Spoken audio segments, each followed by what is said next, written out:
बिहार। कहने को तो एक शब्द है बिहार, पर इस शब्द के साथ जुड़ी है एक अद्भुत सभ्यता की यात्रा के कई अभिलेख। इस शब्द से जुड़े हैं संस्कृति के असाधारण उल्लेख। कभी यह शब्द अंग प्रदेश के राजा कर्ण को जीवंत करता है, तो वहीं यह शब्द नालंदा के ज्ञान को अनंत करता है। कभी यह गुरु गोविंद सिंह की गुरबानी है, तो कभी यह वीर कुंवर सिंह की कुर्बानी है। यह महावीर जैन की जन्मस्थली है और महात्मा बुद्ध की महिमामयी अहिंसा और शांति है, तो यहीं यह भूमि दशरथ माझी का श्रम है और लोकनायक जयप्रकाश की जन क्रांति।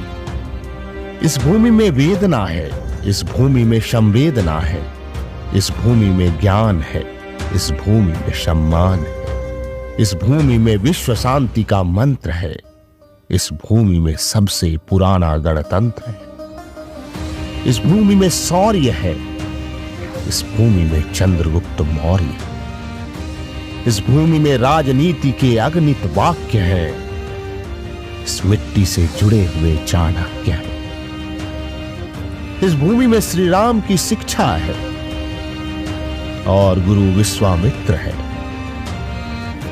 इस भूमि से मां सीता है, अहिल्या उद्धार है और मधुबनी के चित्र है। बिहार की इस यात्रा को कहां से शुरू करें, यह सवाल अहम है, पर यह भी सच है कि सभ्यता और संस्कृति की यह यात्रा इस भूमि से तब से जुड़ी है जब इसका नाम बिहार भी नहीं था। इतिहास के निर्माण में विशाल साहित्यिक स्रोत अत्यंत महत्वपूर्ण भूमिका निभाते हैं। सबसे महत्वपूर्ण साहित्यिक स्रोत वैदिक साहित्य, पुराण, महाकाव्य, बौद्ध साहित्य, जैन साहित्य और अन्य विदेशी साहित्य है। वैदिक साहित्य ऋग्वेद में बिहार के क्षेत्र को कीकट कहा जाता था तथा लोग व्रत्यास बुलाए जाते थे। ऐसा माना जाता है ये मगध के पूर्वज थे। इससे पता चलता है कि मगध का राज्य वैदिक पाठ में 600 ईसा पूर्व से भी पहले दर्ज किया गया था। बिहार का सबसे पहला उल्लेख अथर्ववेद और पंचविंश ब्राह्मण में मिलता है। अथर्ववेद में मगध लोगों के साथ अंग, गांधार और मुजावंत आदि का भी उल्लेख है। सचपथ ब्राह्मणा के अनुसार बिहार में गंगा के अलावा, जिसे विदेह साम्राज्य के नाम से जाना जाता था, वहां आर्य सभ्यता सुस्थापित थी। रामायण और महाभारत जैसे महाकाव्यों में बिहार के बारे में महत्वपूर्ण तथ्यों का वर्णन है। हमें रामायण से विदेह और महाभारत से अंग के बारे में पता चलता है। आपको बता दें कि इसी विदेह से मां सीता थी, जिन्हें वैदेही भी कहा जाता है। अंगराज कर्ण महाभारत के उन केंद्रीय पात्रों में से एक है जिनके साम्राज्य का नाम अंग है। अंग वर्तमान में भागलपुर और मुंगेर जिले का भाग हुआ करता था। बौद्ध साहित्य 6वीं शताब्दी ईसा पूर्व से लेकर बिहार के बारे में जानकारी प्रदान करता है। अंगुत्तर निकाय में 16 महाजनपद का बारंबार उल्लेख किया गया है। विनय पिटक मगध की राजशाही के इतिहास का एक विवरण देता है। दिव्यायदान में शुंग वंश के इतिहास का वर्णन है। अशोकावदान अशोक का एक संगठित जीवन इतिहास प्रस्तुत करता है। बौद्ध ग्रंथ आर्य मंजू श्रीमूल कल्प गुप्तों के अधीन बिहार के राजनीतिक इतिहास पर प्रकाश डालता है। वहीं जैन साहित्य में कल्प सूत्र और उत्तराध्ययन सूत्र से हमें पुष्यमित्र शुंग का प्रमाण मिलता है। भगवती सूत्र से हमें वैशाली के लिच्छवी के बारे में पता चलता है। कल्प सूत्र और परिशिष्ट पर्व से हमें चंद्रगुप्त मौर्य के बारे में पता चलता है। सभ्यता की यह यात्रा मगध, वज्जी, विदेह जैसे गर्वित कालखंडों से गुजरती है, तो यह नंद राजवंश के बाद महाप्रतापी मौर्यों के चंद्रगुप्त मौर्य और अशोक से गुजरती हुई शुंग, कण्वा, कुषाण राजवंशों से गुजरती हुई महान गुप्त वंश के समुद्रगुप्त और विक्रमादित्य तक पहुंचती है। इस यात्रा में महान बौद्ध दार्शनिक अश्वघोष आते हैं, तो वहीं महान गणितज्ञ आर्यभट्ट भी समाते हैं। यह भूमि कौटिल्य यानी चाणक्य के राजनीतिक कुशलता की भूमि है।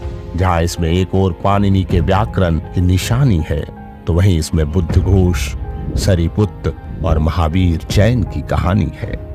बिहार की सभ्यता की यह यात्रा मध्यकालीन भारत में कई राजवंशों का गवाह बनती है। पलासी और बक्सर जैसे युद्ध से गुजरती है यात्रा 1857 में भारत के प्रथम स्वतंत्रता संग्राम का भी एक महत्वपूर्ण केंद्र बन जाती है। वैसे तो बिहार राज्य की भौगोलिक सीमा ने कई बदलाव देखे, परंतु इस संस्कृति ने शुरू से ही अपनी अलग पहचान बनाए रखी है। बिहार को एक अलग इकाई बनाने का पहला प्रयास 1889 से शुरू हुआ। डॉक्टर सच्चिदानंद सिन्हा अलग राज्य के लिए आवाज उठाने वाले पहले व्यक्ति थे। 1889 में बिहार को एक राजनीतिक इकाई के रूप में स्थापित किया गया। 1894 में सर्वप्रथम एक पत्रिका जिसका नाम बिहार टाइम्स था शुरू की गई थी। 1911 में सांस्कृतिक और भाषाई भिन्नताओं के कारण हार्डिंग डिस्पैच ने बिहार को बंगाल से अलग करने की सिफारिश की।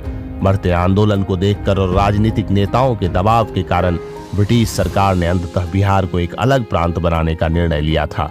यह 22 मार्च 1912 को था जब ब्रिटिश राज ने बिहार और उड़ीसा को बंगाल प्रेसिडेंसी से अलग राज्य के रूप में बनाया था और इसलिए 22 मार्च को बिहार का स्थापना दिवस मनाया जाता है। सभ्यता की इस यात्रा को समर्पित है कुछ पंक्तियां कि असंख्य कीर्ति रश्मियों के अश्व पे सवार हूं, असंख्य कीर्ति रश्मियों के अश्व पे सवार हूं, दिनकर का शौर्य रक्त में, रेणु का सौंधा प्यार हूं, अद्भुत अटल चरित्र हूं, मैं कर्ण जैसा मित्र हूं। अद्भुत अटल चरित्र हूं, मैं कर्ण जैसा मित्र हूं, मैं निष्ठा की मिसाल हूं, रणशक्ति बेमिसाल हूं, अतीत गर्व की कथा, वर्तमान श्रम का सार हूं, भविष्य को संवारता मैं आज का बिहार हूं, भविष्य को संवारता मैं आज का बिहार हूं। बिहार स्थापना दिवस की अनंत बधाइयां।